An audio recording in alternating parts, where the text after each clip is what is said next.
When Muslims attack Christian faith, I always wonder why they specially dig into the verses that makes case that Islam is false religion and Allah is false God.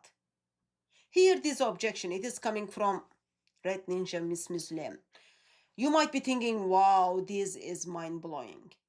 But as you listen carefully. Nehemiah 9:6. So who do you believe is being spoken to specifically in Nehemiah 9:6 when he says, "You alone are the Lord"? Is he addressing the divine essence or one of the persons? You can't address a divine essence with personal pronouns. Perfect. The issue is if you say, okay, addressing the divine essence is addressing the persons, it would be a straight dichotomy. It's either in this verse, the person who's speaking in Nehemiah 9:6, he's either addressing one of the persons, the Father, the Son, or the Holy Spirit, according to you, or he's addressing the essence. But you don't address essences with personal pronouns in and of themselves. The verse that is being brought up, you are Yahweh, you alone. You have made the heaven of heavens with their all host, the earth and all that is on it, the seas, all that is in them. You preserve all of them, and the host of heaven worships you. And then next verse goes on and then says, you have kept your promise, for you are righteous. Have you noticed few things here? The name is Yahweh, not Allah. The name is Yahweh. You are Yahweh, you alone.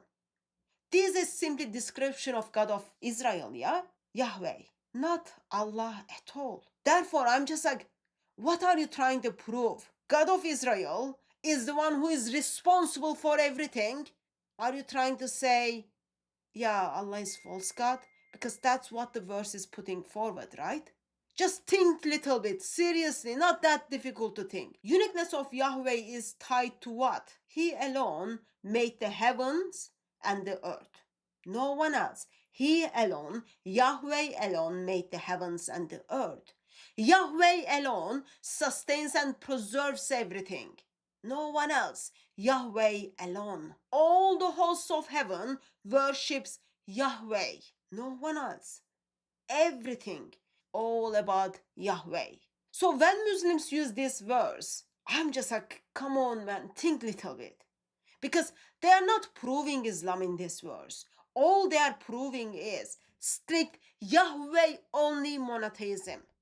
And the question is, how does Bible itself describes Yahweh, right? If you picked up, objection goes something like this. In this verse, Nehemiah 9:6, who is being addressed? If it says, you alone are Yahweh, is that speaking to a person or an essence?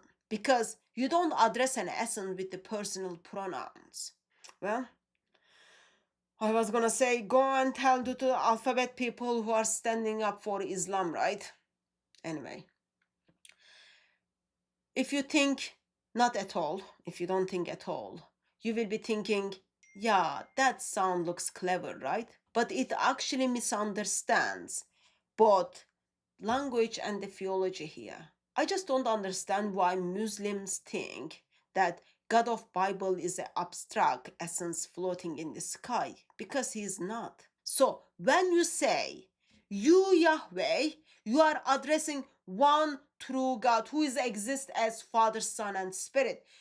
You are not slicing God into parts. You are speaking into one living true God. And clearly, according to this verse, that is not Allah at all. And here's the problem with the objection, right? Even in Islamic theology, just think a little bit, even in Islamic theology, Muslim says Allah has attributes, right? His speech, his kalam, his will, his knowledge, that they are not separate gods. Yet they still speak to Allah personally, right?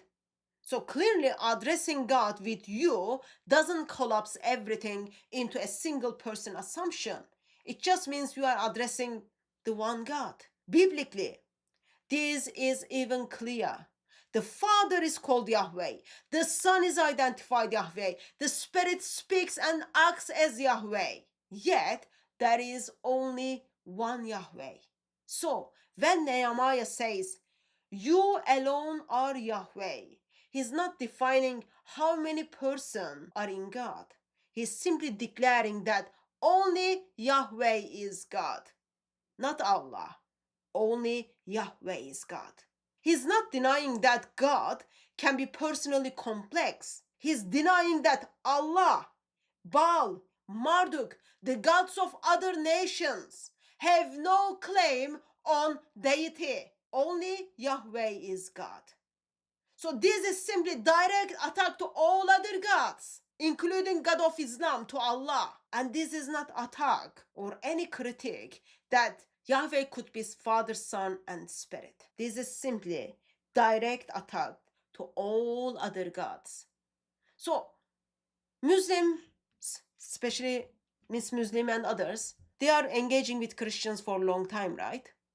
Then I am asking the question, why are you still attacking cartoon version of Trinity for you? Because I don't believe that. Bible doesn't teach this cartoon version you are talking about. Anyway, so then Nehemiah doesn't refute the Trinity, simply refutes any other God who claims to be deity beside Yahweh. That means Nehemiah simply refutes God of Islam called Allah.